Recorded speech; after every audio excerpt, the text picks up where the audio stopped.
One of the biggest secrets to becoming a profitable trader is actually understanding yourself as a human being first and understanding your risk management, your emotional tolerance to money, and then kind of correlating that to your system, strategy, or edge, whatever it is that you're using in the market to enter and or exit positions.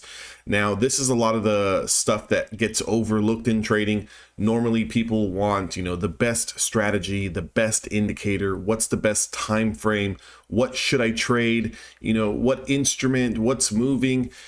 And a lot of that stuff is, yes, although it's important, it's not necessarily what's going to make you successful. Any strategy, any indicator, if followed properly with a plan and a detailed outline and set of rules, is going to have somewhat of an edge. And an edge is anything over 50%. And depending on who you ask and depending on what strategy they use, I know traders personally who have only a 30% win rate, but their losses are extreme, or their stop losses are extremely small. So when they do win, they're winning, 3R, 4R, 5R, 6R, 10R, and their losses are, half an R, 1R, so forth and so forth. So you don't even need to necessarily have a 50% win rate strategy. What you need to have is a profitable system that you can follow as a trader. This is what I work with every single day inside of Evolution Traders, is trying to dial in what type of person are you when it comes to being a trader? Where is your emotional tolerance at? Where's that threshold at? Where do you start to get, fear and panic and anxiety and FOMO? Where does that start to set in? By the way, guys, I do have one spot left at half price to join Evolution Traders. As soon as that last person joins, the price is going to go back to normal pricing. We did have a couple of people join over the weekend. So again, I've got one left. I started with 3. That link is down in the description box below. So the biggest secret to becoming a profitable trader is finding a strategy that you understand and trust 100%, okay? Because if you don't trust the strategy, you are not going to follow the plan. Meaning, you might take a particular trade, it wins, the next trade loses, the next trade loses, the next trade loses. Automatically you switch your strategy, you look for a different entry. You switch your indicators, you try something new. You're not giving yourself enough time to see if it's going to work and how profitable it's going to be over a series of trades. So the first secret, okay, which is not really a big secret at all, is finding an edge, which is your strategy that you trust, you understand, you're comfortable with, and you can execute each time you see it set up. The second is position sizing. This one gets overlooked because everyone wants to make big cash, but you don't want to lose big cash. So again, sizing up is something that takes time and something that has to happen organically.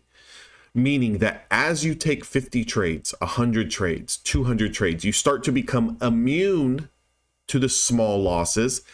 And as you add, let's say, for example, one more contract versus what you were already playing, those losses you might feel hit you a little bit more. You might feel a little bit something different. That's when you know that that's hitting a new emotional threshold. And maybe it's either A, time to dial back, or if you're comfortable with that new position size, you can continue to take trades and you have to work another series of 50, 20, 30, 80, 120 trades before you get comfortable with that position sizing and can move up. Now, again, that number of trades that you need to take, I know is going to be more than 20. It's going to probably be more than 25, 30 trades, but it has to come naturally. It has to come organically. It cannot come just because you win 3 or 4 or 5 trades in a row. It cannot come because you had 1 profitable week or 2 profitable weeks and you feel that you're ready to size up because you haven't lost a trade or had a losing day in the past 2 weeks.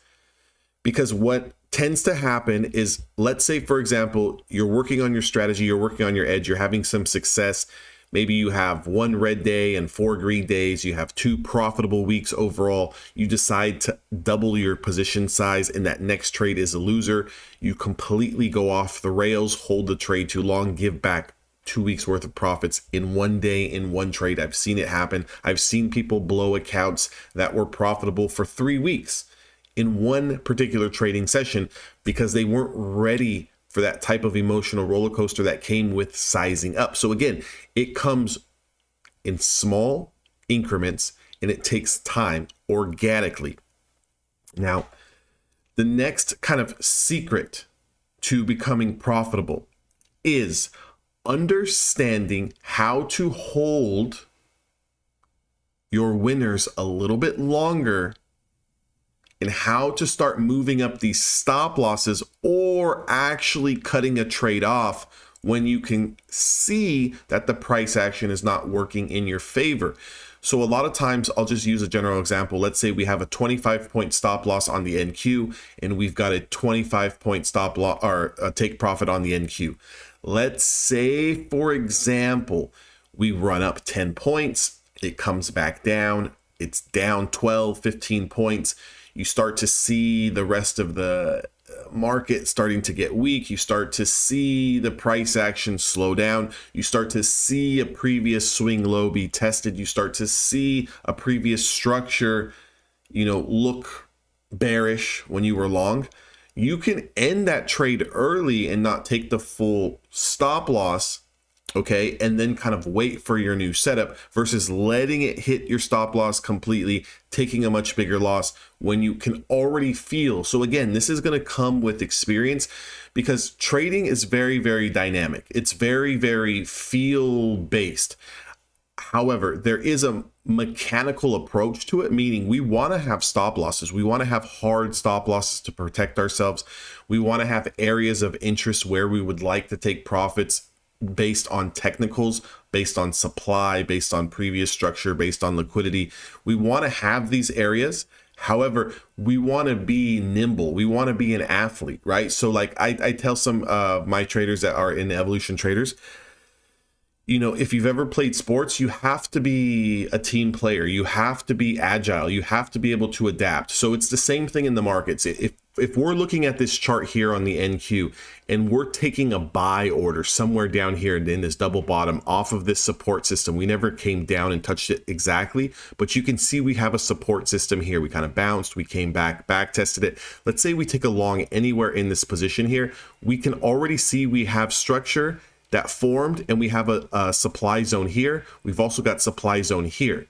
Now, if you're in the trade and let's say we're in this period of time, right? We're consolidating, we're moving up a little bit, it's coming back down, it's moving up a little bit, but we're in from a price somewhere in this region. We're already in the green here. You see that we have an area of supply here. You see that we have an area of support here and we have an area of support here. But we can start to notice that the trade is starting to trickle out. It's not really exploding into this liquidity up here. You can make a very, very on demand, on the fly kind of adjustment to just take your profits instead of waiting for it to hit this exact price target and kind of giving it back. Now, this kind of goes against, well, we need to wait for a specific level to be hit. We need to wait for a specific level to be hit because anything can happen and turn around. Yes, I understand that and I agree with that. But sometimes there's days that are not providing those kind of follow through opportunities. There's days that tend to be a little bit more choppy. There's distribution periods and points in the market where we can't just set a trade and forget it. We have to be nimble. And the third and kind of last secret is to understand that it's okay to stop trading if you don't see the market clear. It's okay to stop trading on a small day. It's okay to stop trading when you're up, say, $50 or $100 trading futures or $200 trading futures, and you want to make that $400 or $500.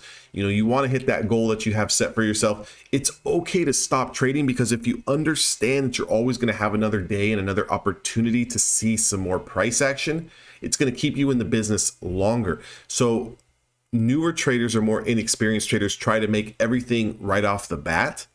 And an experienced trader understands that they want to make small wins and let those stack up over a long period of time. So it's not necessarily trying to go out there and, catch as much cash as you can all in one session, but it's about trying to take little pieces of it here and take little pieces of it there and just try to put it in your pocket and come back tomorrow and kind of do the same thing.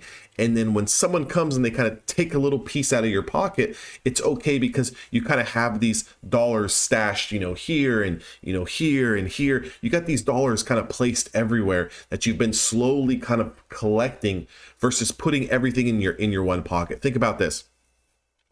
Let's say, for example, you go to the bank and you withdraw $100,000, right? Would you take that whole $100,000? And this is just theoretical. Again, guys, this is not, this is just for you to kind of use an analogy. But would you take that $100 and would you stuff it all in your front pocket? God forbid you walk out of the bank and someone sees you and they rob you and they say, give me everything in your front pocket, right? Or would you kind of put a little bit here in your front pocket, maybe a little bit in your back pocket, maybe a little bit in your shoe, maybe you put a little bit in an envelope and you carry it in a briefcase, Maybe you go in with someone else and you have them take half and you take the other half, right? Because the odds and the probability of you being robbed and them taking everything from your front pocket to your shoe to your coat to your briefcase, the second person you brought in to help you carry the money out, the probabilities tend to thin. So think about that in trading. You want to thin your probabilities out on those big losing days or big losing weeks. Again, if you guys want more information, you guys want to trade with me each and every single day live, you guys want access to the courses, access to the community, access to live trading, access to the one-on-one mentorship, I've got one spot left at half price. That link is down in the description box below. I'll see all of you guys on the next video.